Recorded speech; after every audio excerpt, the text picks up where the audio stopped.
Geronimo Stilton. Welcome to Moldy Manor. Read by Jose Tongho. My dear rodent friends, before I begin my tale, let me introduce myself. My name is Stilton, Geronimo Stilton. I am the editor of the Rodent Gazette, the most famous newspaper on Mouse Island. What a story I have for you today. It all began on a Saturday morning, but not just any Saturday morning. It was my birthday. I absolutely adore my birthday. I like to celebrate it with my friends and receive cards and gifts. But most of all, I like to give presents. So I put on my best suit and got ready to go out. I was planning a fabulous party. I wanted to get loads of surprises for all my friends. The doorbell rang. My heart leaped as I scurried to open it. Someone had come to wish me a happy birthday. It was my cousin Trap, though, who tore through my mouse hole like a tornado. Meister, haven't you forgot to wish me happy birthday? You've forgotten all about my birthday, haven't you? What? I stuttered. Today is your birthday? I was sure it was next week. Trap began to sob like a mouseling, spraying tears everywhere. Within moments, I was soaked to the fur. What? You forgot about my birthday? Jerry Berry, how could you? I never expected this from you. No one cares about me. He wiped his eyes in my sleeve of my jacket and blew his nose on my tie. I tried to comfort him. Trap, I'm so sorry. I thought it was next week. Let me make it up to you. Let's celebrate together. You know, today is my birthday too. I was just hoping to go out and do a little shopping. Here's the list. Trap immediately stopped crying. He ripped the list out of my paws and started marking it up with a red pen. Then he snatched my wallet and with my credit cards. I'll take these. No cheaping it up today, Jerry Berry. Remember, it's my birthday. Pinching pennies is prohibited. I'm not a penny pincher, I protested. I'm offended. Why, I'm downright famous for my generosity. For a second, I thought I saw a sly smile on Trap's whiskers. Let me be the judge of that, cousinkins. As soon as we hit the streets, Trap raced ahead of me, waving my credit card in the air. I trudged behind him, shouting, Trap, give them back! Trap scampered into the first store. I noticed there were tons of sales. Fortunately for me. In the windows, colourful banners announced a 10% discount on shirts, a 20% discount on jackets, a 30% discount on jeans, a 40% discount on ties, and a 50% discount on boots. See, I'm doing you a favour, Trap told me. Check out these sales. Think about how much you have to save on my present. This is your lucky day, cousinkins. Now you can give me a lot of presents instead of just one. Don't you be a cheapskate, okay? I tried to remind him that I am a generous rodent. But before I could squeak a word, he shoved a pair of green boots into my paw. Here, why don't you buy these for yourself? After all, it's your birthday, too. Never say that I'm not generous, cousin. Why, they are 50% off. Just think how much money you'll save. I wanted to say, it was easy for him to be generous with my money. Besides, I really didn't need a new pair of green tacky boots. But the sales mouse was already cooing his ears. Oh, Mr. Stilton, those boots are absolutely fabulous on you. They're just perfect with your outfit.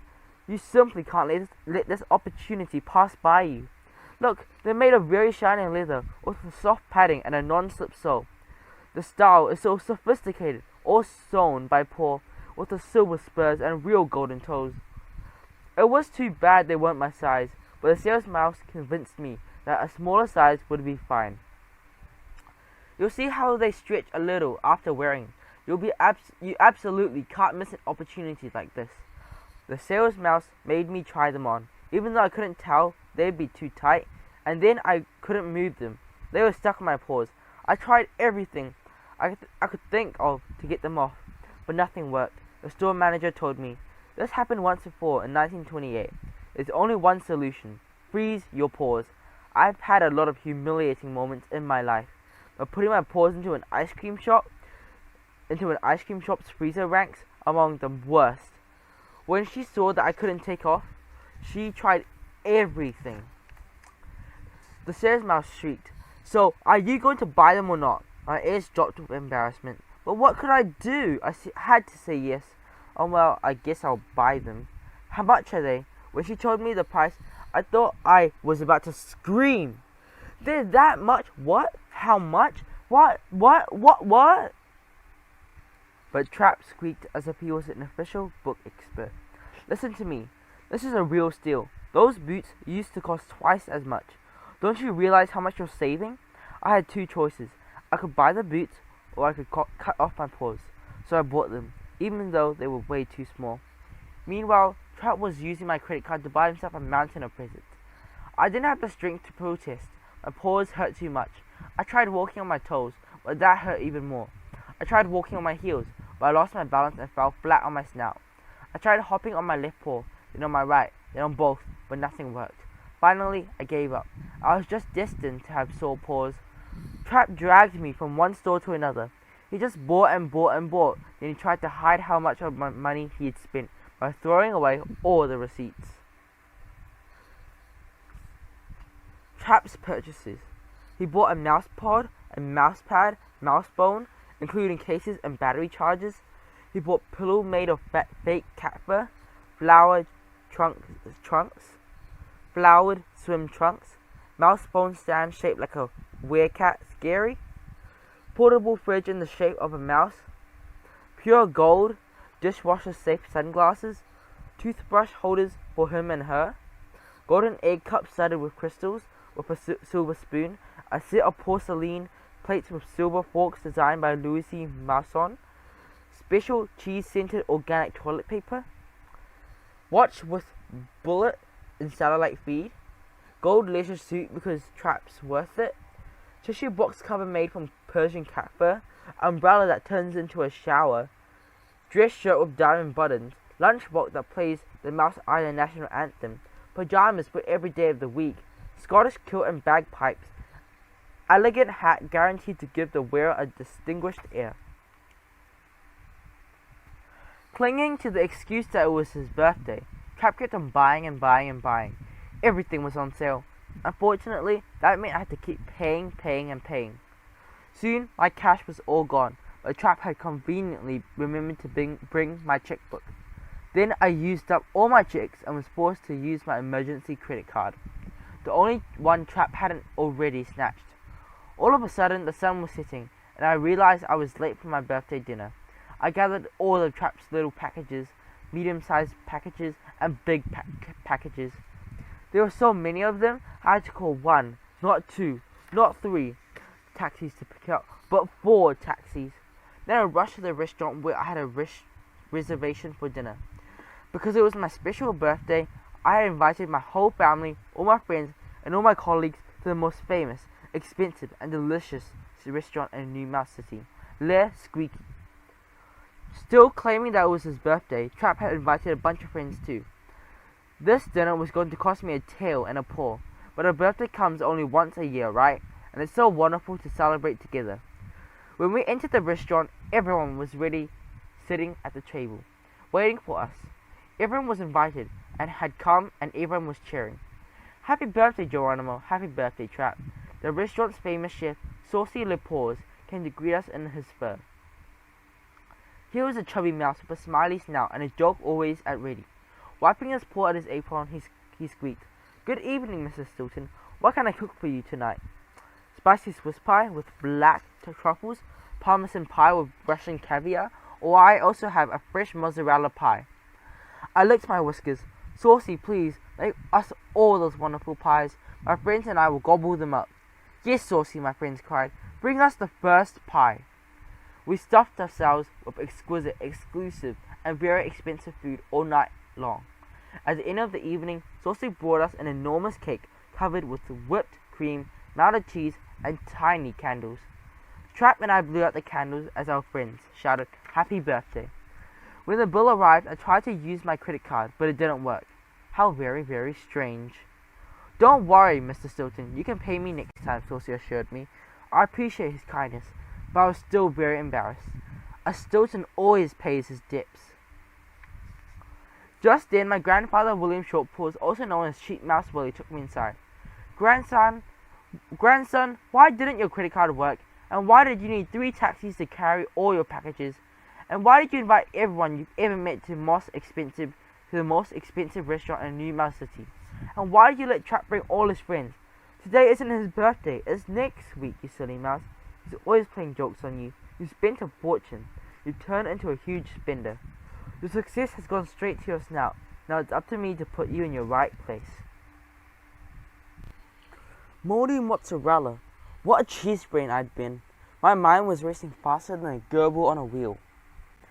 I had to talk this out of the trap, but my cousin just laughed at me. Ha ha ha ha! Why, you didn't like my little joke, Germeister? What are you complaining about? Now you don't have to worry about shopping for my birthday. Besides, look at how much money I helped you save with all those sales. Then he poured me one of the packages that I paid for and said, "Oh, and by the way, Cousinkins, here you go. Happy birthday." He lowered his squeak. "It's 7 pairs of pajamas, one for every day of the week. Take them. I bought the wrong size." I took the package and went home feeling glum. What a chitterhead I was. I headed straight for bed. Unfortunately, I still couldn't get those boots off my paws, but I put on my pajamas that said Saturday. Anyways, suddenly the doorbell rang. Ding dong, it was Nutty Choro Cat, a dear friend from my childhood.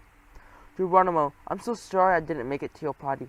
I was working on a brand new project that's very important." "Which is what brings me here tonight," he explained. "Don't worry, Nutty," I assured him. "I'm always here for you if you need me." "Oh, thank you, Geronimo. I knew I could count on you." "Let me explain. You know that I like chocolate?" I smiled. Everyone knows how much Nutty loved chocolate. "Of course, you're the biggest chocolate expert in New Mouse City." "Exactly. In fact, I've recently perfected a special formula for new cheesy chocolates, and I want a patent for the recipe.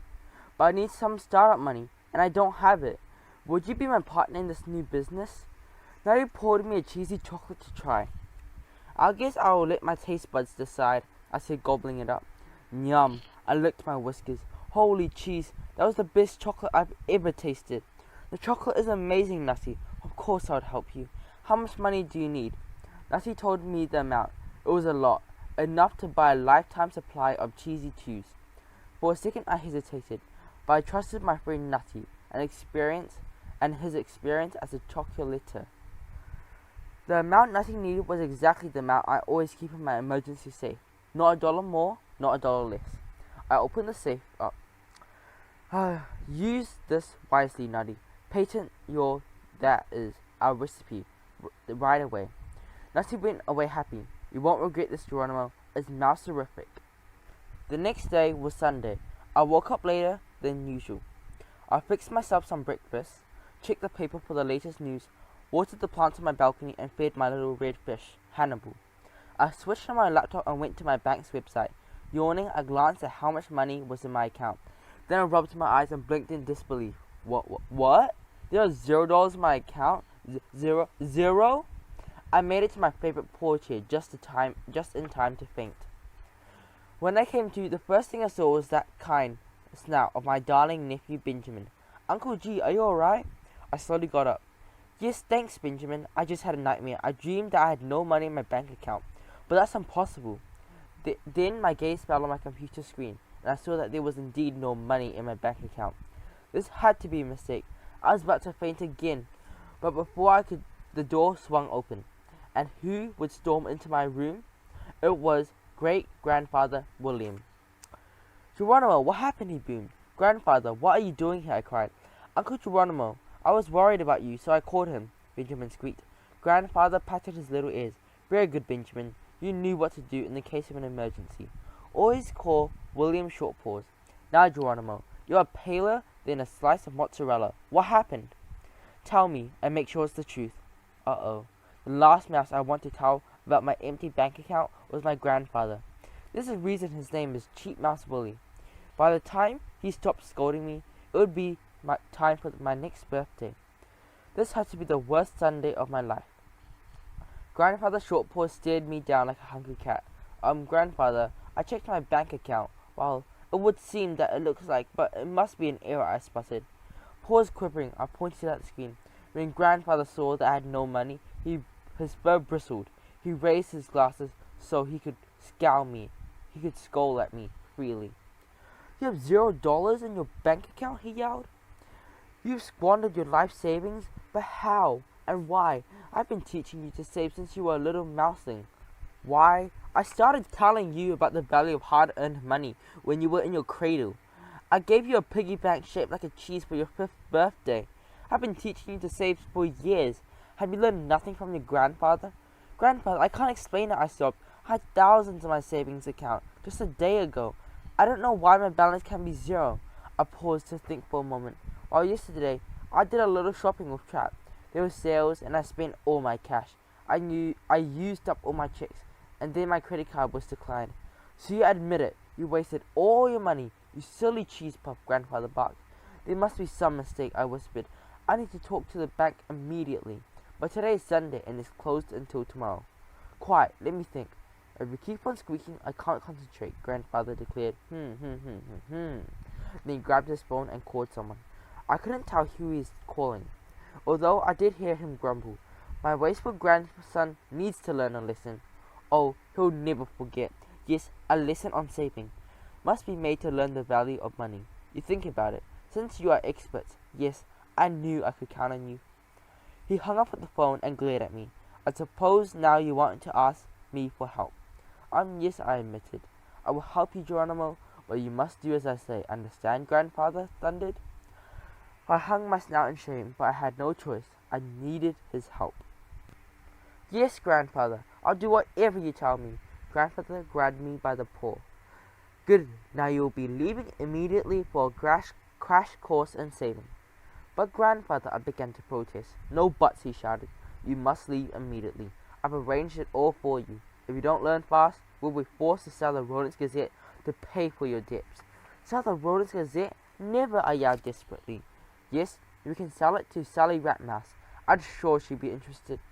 Grandfather replied, stroking his whiskers thoughtfully. I pictured Sally Ratmouse, who runs the Daily Rat. She was my #1 competitor, and my nemesis.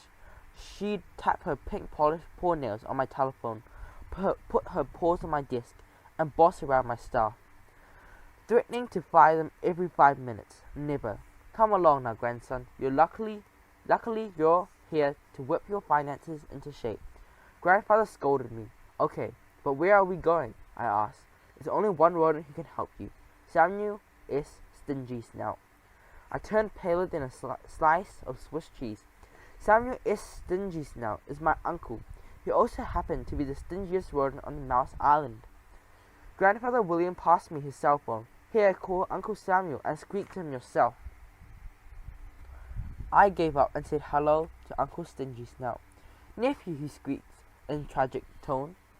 However did you get yourself into this mess? You wasted all your money. What an embarrassment for the family. How could you? Oh, nephew, this is just terrible. But don't worry. I'll set you back on the narrow road of responsibility. You will learn to save. It will take you the whole Stingysnout family to teach you. That's what family is for, right? But by the time we're done with you, you'll be saving money like a stingy little squirrel. So listen up. I'll explain to you how to get to Moldy Manor. I was astonished. Moldy Manor? But doesn't the Stingysnout family live at Penny Pincher Castle? No. We are at Moldy Manor now. After we fixed up Penny Pincher Castle, we had to move. The place was getting too fancy. Uncle Samuel snorted. Here, let me give you directions. First, head towards the Valley of Thrift. Then, turn down Lack Lane and cross over Mount Stingy. Then, take the turn for Lake Cheapskate. Once you pass Pinchy Penner River, you'll arrive at Thrifty City. Look for Tightwad Turnpike. Then right at Squirrel Street, you'll find yourself at Scrooge Alley.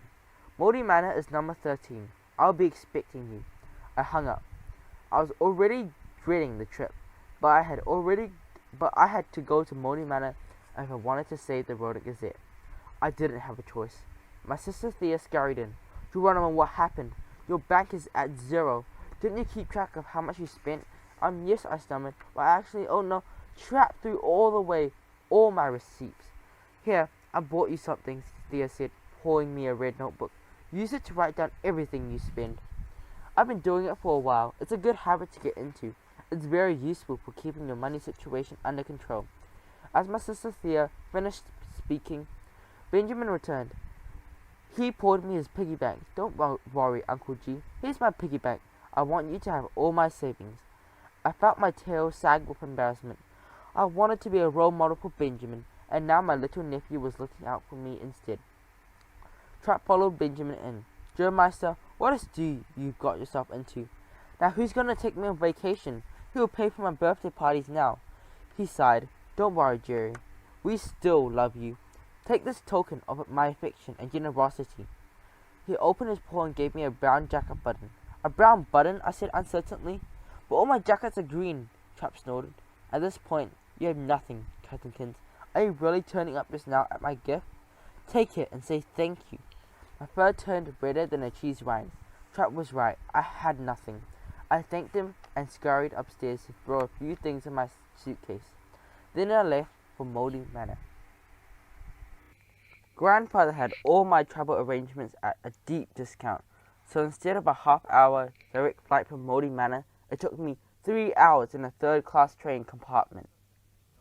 6 hours by bus, 30 miles by bike, but I got a flat, so I had to ride the rest of the way in a cart full of manure.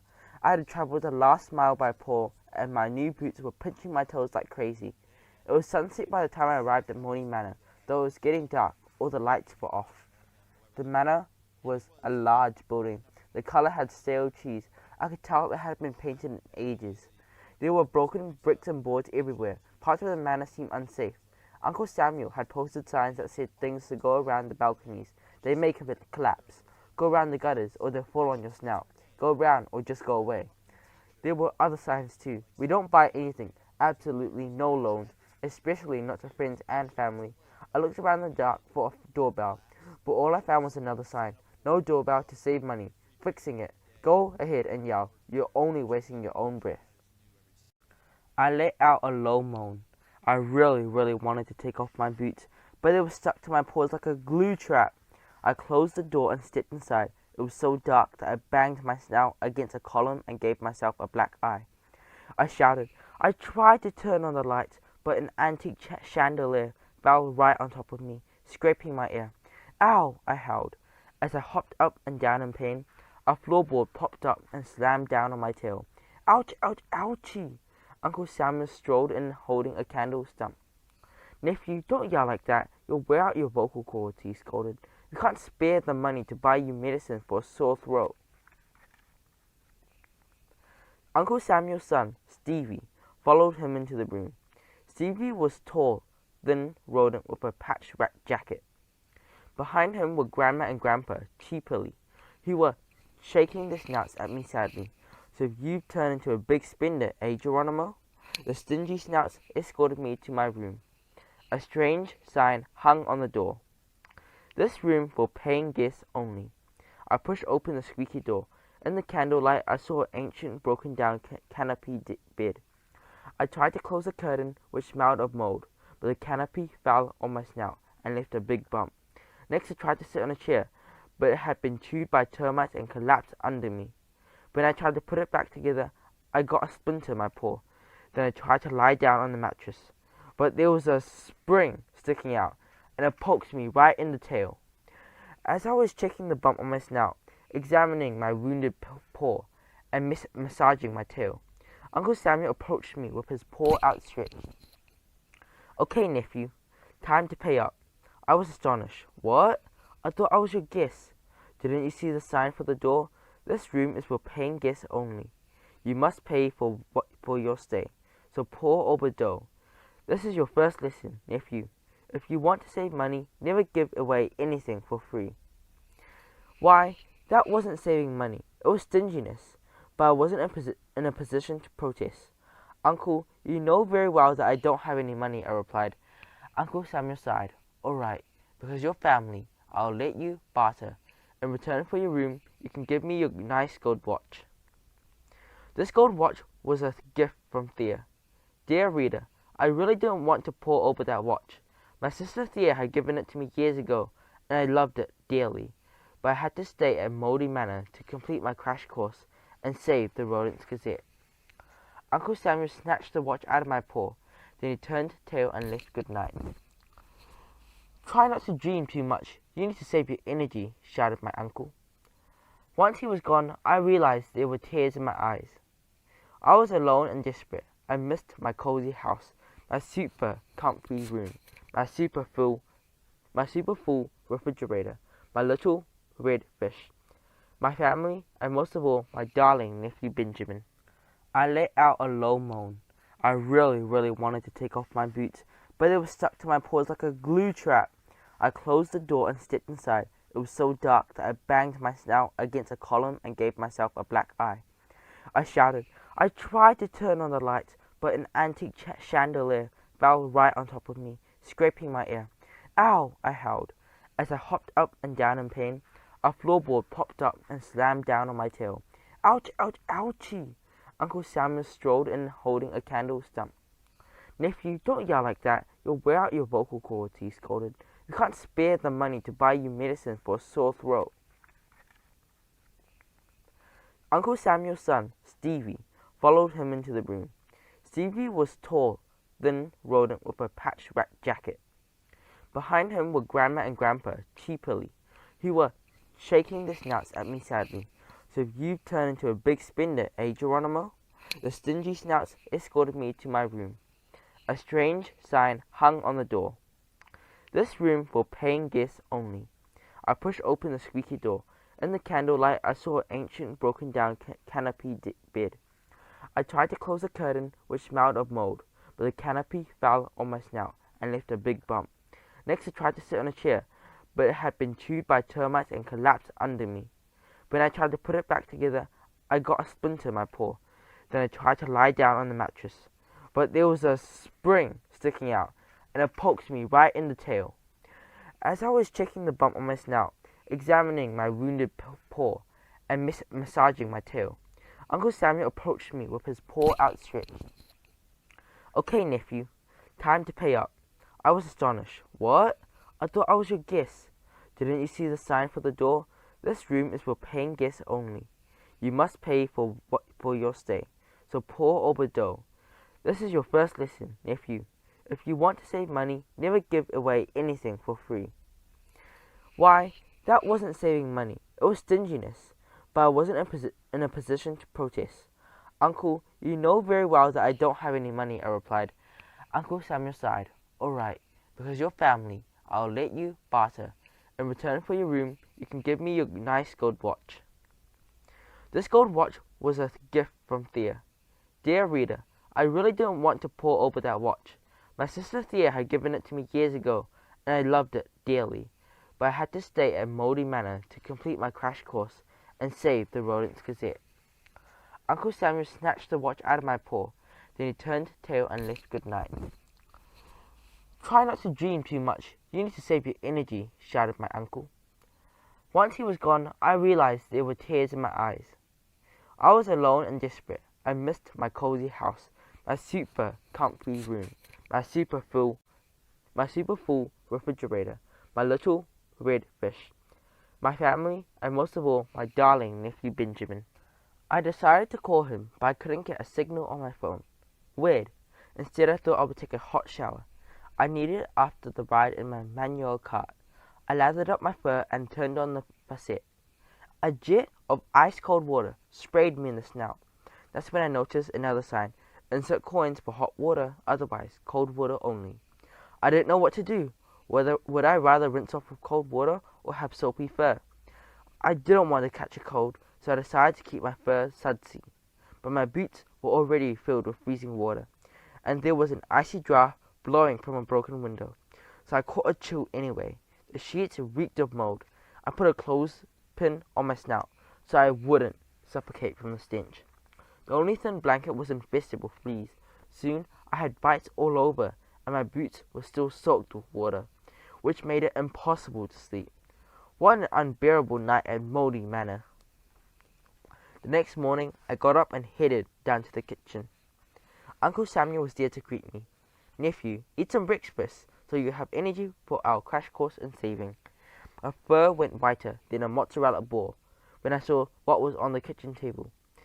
There was only 1 drop of milk in a thimble, 1 sliver of banana on a bottle cap, so we wouldn't have to wash a plate, 1 piece of broken biscuit on 1 square of toilet paper to save a napkin. Geronimo, dear, don't forget you must pay for breakfast. Since you have no money, you can give me your vest instead. But Uncle, I protested. Uncle Samuel patted me on the tail. If you want to eat, fork over the vest, nephew. This time I refused. My vest was from my gift from my Aunt Sweetfur. I wasn't about to give up for such a minuscule meal. Even if I ate, I'd still be starving. Uncle Samuel didn't back down. Very well, dear nephew. Today we will begin your personal crash course in saving. Your instructor is the greatest expert on saving money and the value of thrift. He just happened to be my third cousin, twice removed, the very famous miserly Parasimas. He's nicknamed the Wallet Watch Rat because when it's time to pay the bill, he automatically hides his wallet. As Uncle Samuel was squeaking, a door flung open, and a rodent with grey fur strolled in. He had a worn-out grey jacket with a fake collar and cuffs sewn on to save him from having to wear a dress shirt. Miserly's shiny grey pants were a masterpiece of patchwork. He had a fake tie complete with a fake tie pin. It was stitched right on the collar of the shirt, also fake. I could tell that he washed himself with cold water instead of soap, because he gave off the distinct odor of old cheese. I'm miserly Parsi Mouse, also called the Wallet Watch Rat, and proud of it. I'm the greatest expert on saving money and the value of thrift. I even wrote a book on the subject. Look! He placed a massive book in my paws. To prepare for Crash Course in Saving, you must study my textbook. Saving Money from A to Z. I patented this method. I was inspired by teaching of my ancestor, Augustus Greedy Gus Parsi Mouse.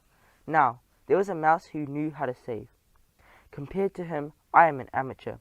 Uncle Samuel was moved. Learn from this mouse, nephew. Take inspiration from him. Imitate him. He dried a tear on my tie. Can I use your tie as a tissue? I don't use tissues because I don't like to waste them. Excuse me, Geronimo. My book is expensive, miserly copped, but your uncle told me you don't have money. If you want, I will accept your gold pen as payment. I took off my glasses so I could cry freely. I was so fond of that pen, but I gave it to Miserly. I had no choice. Miserly poured me the book. And now, study, study, study. You must learn this textbook by heart. Once you've mastered the theory, we will move on to its application. Geronimo's gold pen, a gift from Grandfather William Paul. And so I began reading the course description and Miserly Parsi Mouse biography. My crash course began at 10 a.m. sharp. Miserly called me into Moldy Manor. Uncle Samuel didn't want to waste the feathers in his feather duster. Okay, big spender, over the next 3 days I'll take your extravagant ideas on spending and transform them into ways to save. Stick with me and you'll become a thrifty mouse. You have the word of a miserly Parsi Mouse, the #1 saver and thrifty sissy. I was a little glum about getting a personalized crash course from Miserly. I was so hopeless that I needed help from Mouse Island's greatest expert. Sighing, I began to take notes. Our first lesson will be how to run a thrifty house, Miserly squeaked. Tomorrow you'll visit Thrifty City so that you can learn to resist the temptation to shop. On the third and final day, you'll take my final exam. I knew these 3 days would be unbearable, but I had to make Grandfather happy, and I absolutely had to hold on to the Rodent's Gazette, so I just nodded and held my tongue. Miserly pulled out a crumpled old cheese paper and wrote Geronimo's report card across the top. I will give you a plus for each question you answer correctly, and minus for each one you answer incorrectly, he said solemnly. Miserly began listing his favorite tricks for saving money. Let's start with the kitchen. First, you put a padlock on your pantry. That way you won't be able to eat too much and you'll save a bundle on food. Also, the less you clean, the better off you are. You'll save on rags and you won't scratch the furniture. Plus, you won't exert yourself, so you won't need to eat as much, which will save you money on food. And you won't sweat, so you won't waste water washing yourself. And you won't need to change your clothes.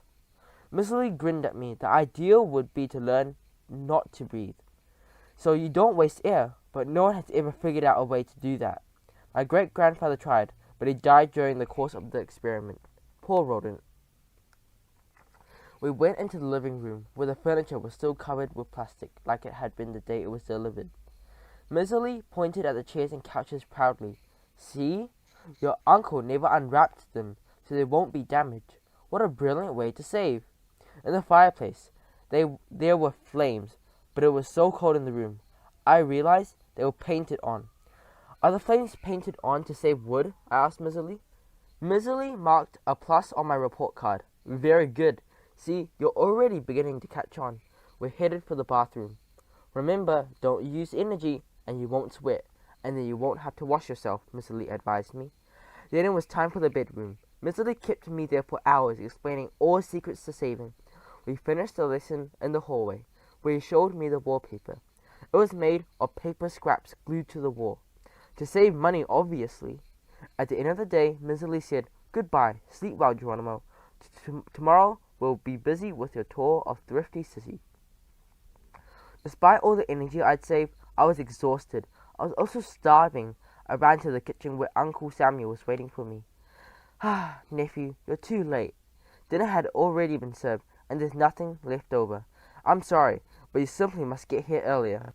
"But I was at my lesson," I protested. "Okay, I'll prepare my specialty for you. The very tasty Stingysnout special in exchange for your nice red belt."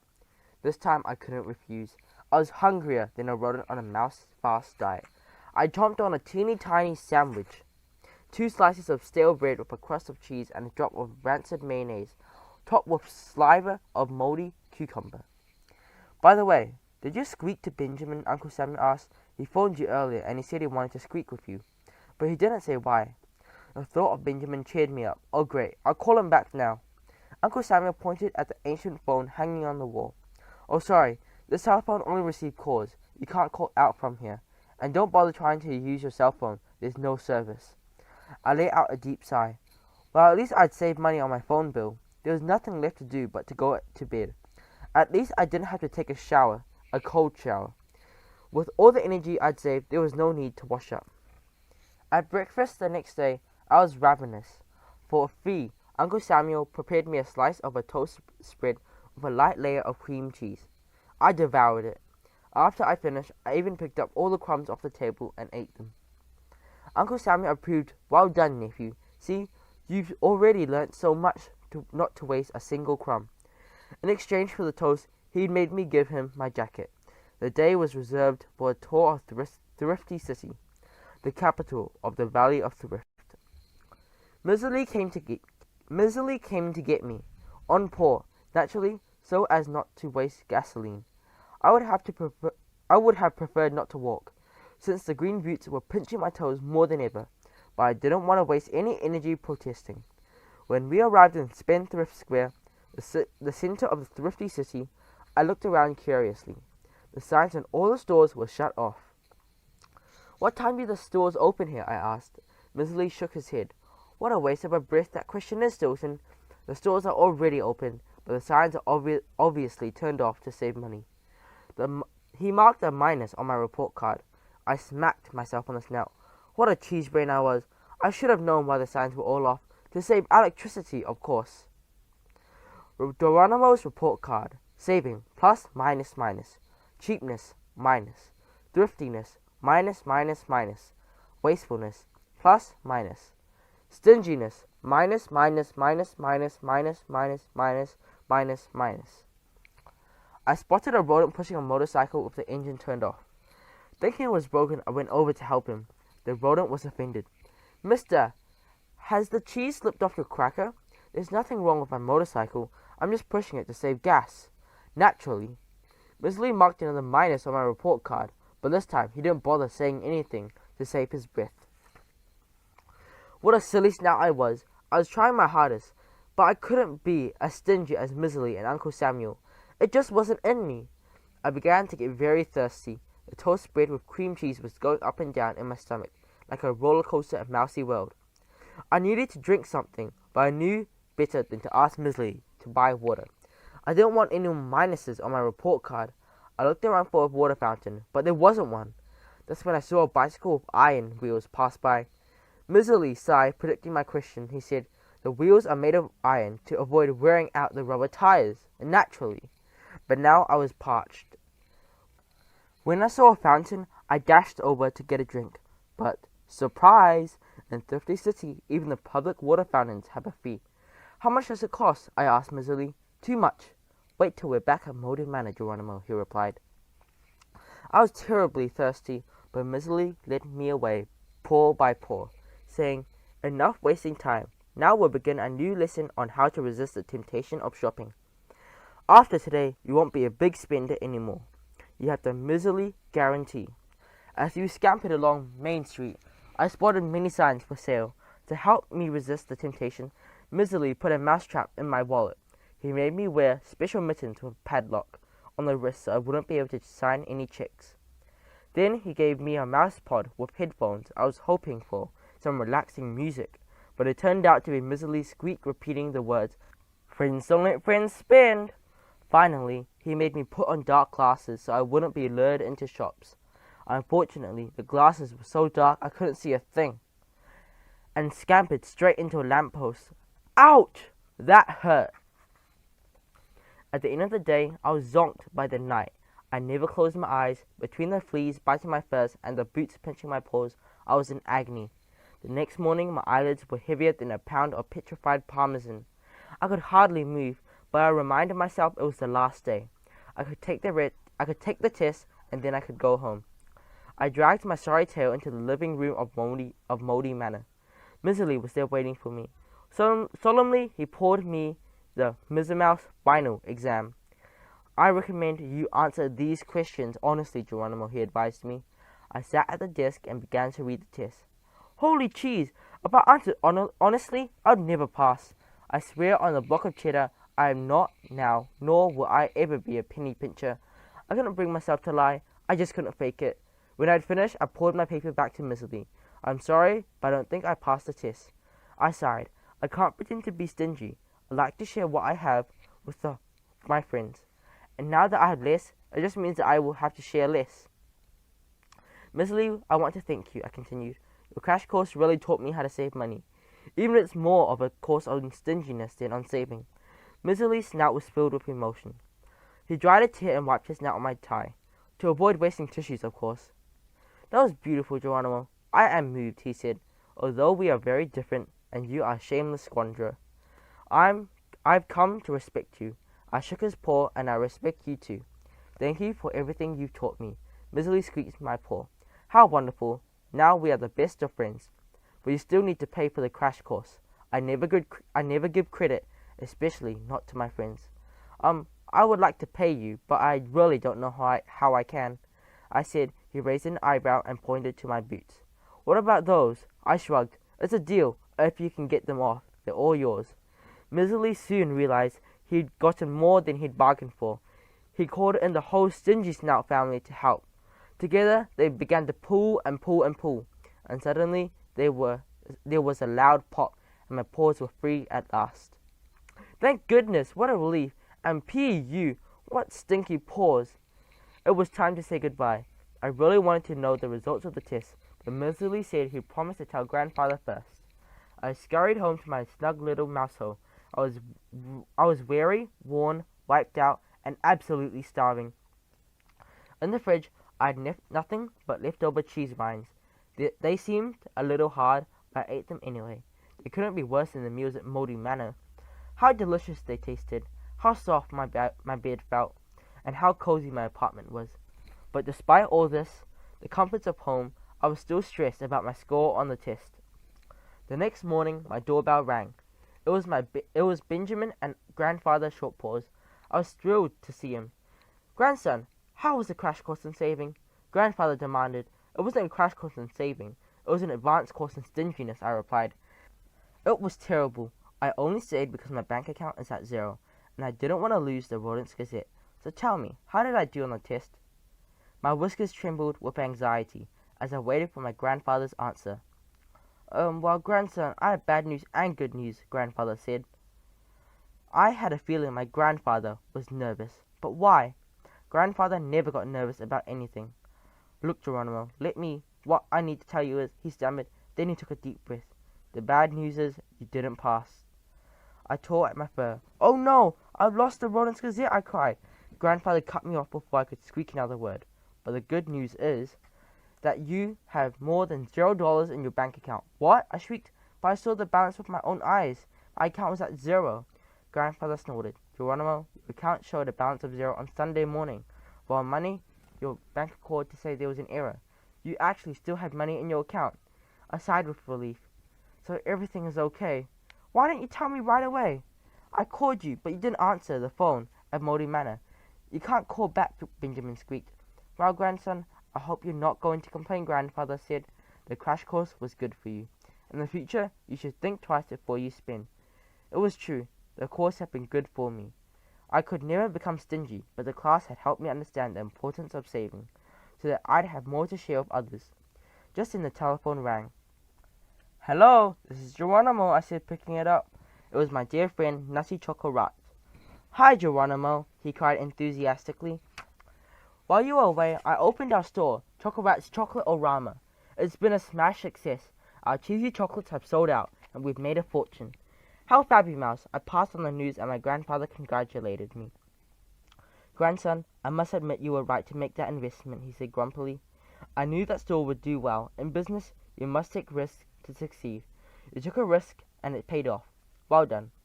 To celebrate, I invited my whole family and all my friends to Nutty's new chocolate shop.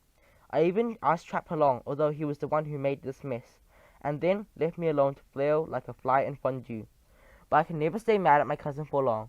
I also invited all Stingysnouts, who eagerly accepted, only because it was free, of course.